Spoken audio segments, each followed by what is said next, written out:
دوستو، حضرت یوسف علیہ السلام کے بارے میں سبھی جانتے ہیں کہ وہ اللہ تعالیٰ کے عظیم پیغمبر ہیں اور حضرت یعقوب علیہ السلام کی اولاد ہے۔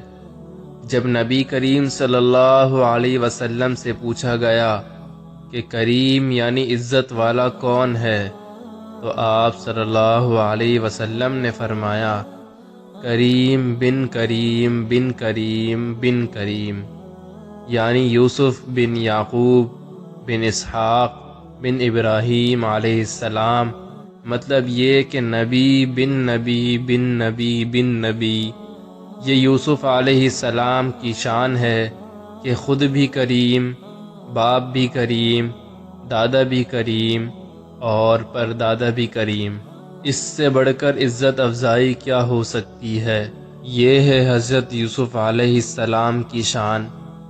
آج کی اس ویڈیو میں ہم آپ کو حضرت یوسف علیہ السلام کی قبر مبارک کے بارے میں بتائیں گے کہ آپ کی قبر مبارک کا راز کیا ہے۔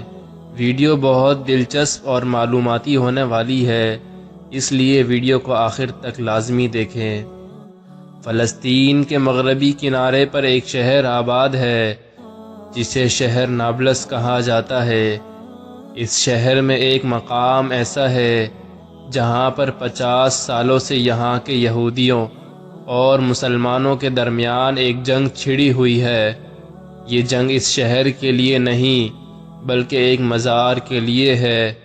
یہودیوں کے خیال ہے کہ نابلس میں جس مقام کو وہ مقام یوسف کے طور پر مقدس جانتے ہیں، وہ جلیل القدر پیغمبر حضرت یوسف علیہ السلام کا مزار ہے، جبکہ مسلمانوں کا ماننا ہے کہ اس جگہ حضرت یوسف علیہ السلام کا مزار نہیں بلکہ فلسطینی ایک بزرگ یوسف دوئکان کے نام سے جانتے ہیں۔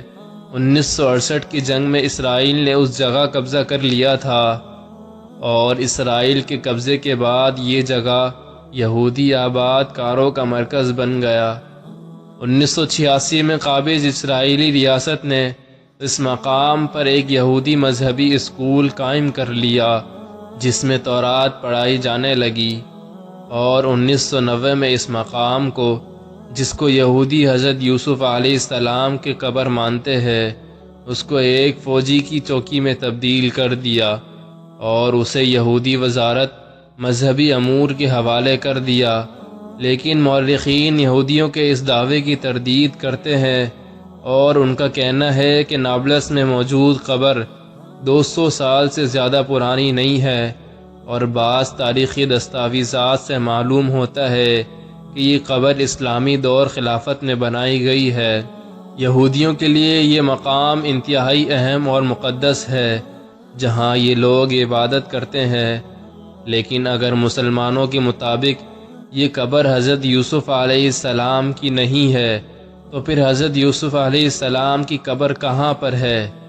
حدیث شریف میں آتا ہے کہ اللہ تعالیٰ نے ہر نبی کو خوبصورت چہرے اور بہترین آواز والا بنا کر مبعوث فرمایا، اور تمہارے نبی یعنی حضرت محمد مصطفیٰ صلی اللہ علیہ وسلم ان سب میں سب سے زیادہ خوبصورت چہرے والے اور سب سے اچھی آواز والے ہیں۔ پھر فرمایا گیا کہ حضرت یوسف علیہ السلام کو نصف حسن سے نوازا گیا تھا، یعنی حضرت محمد صلی اللہ علیہ وسلم کے حسن کا آدھا حسن اللہ نے حضرت یوسف علیہ السلام کو عطا کیا۔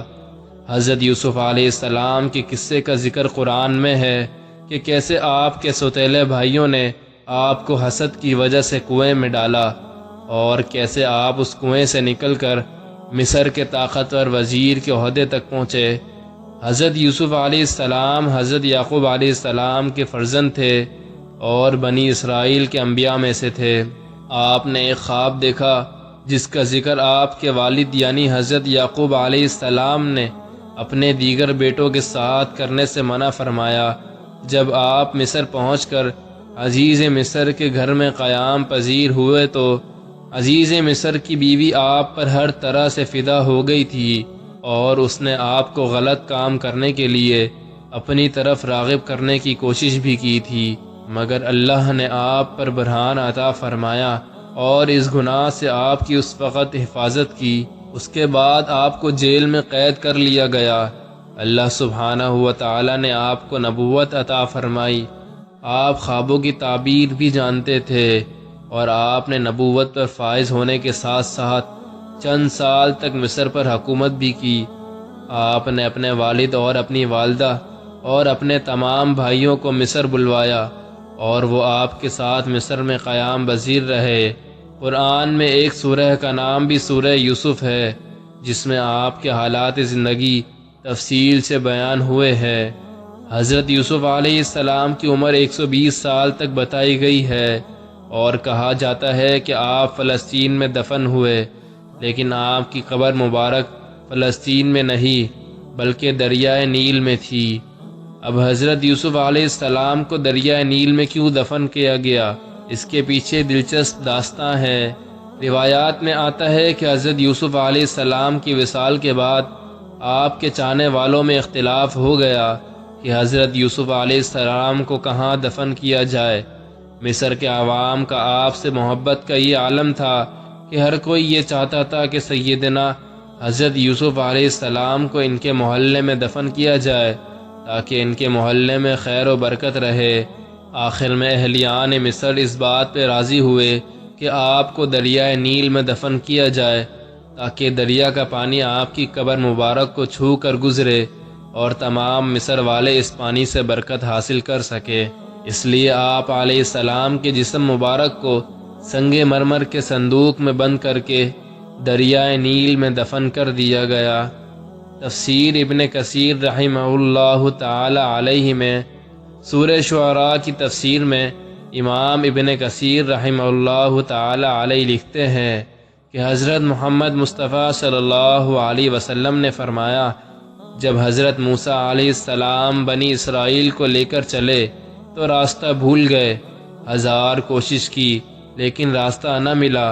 علماء بنی اسرائیل نے کہا کہ حضرت یوسف علیہ السلام نے اپنے آخر وقت میں ہم سے عہد لیا تھا کہ جب مصر چلے تو آپ کے تابوت کو بھی یہاں سے ساتھ لیتے چلیں۔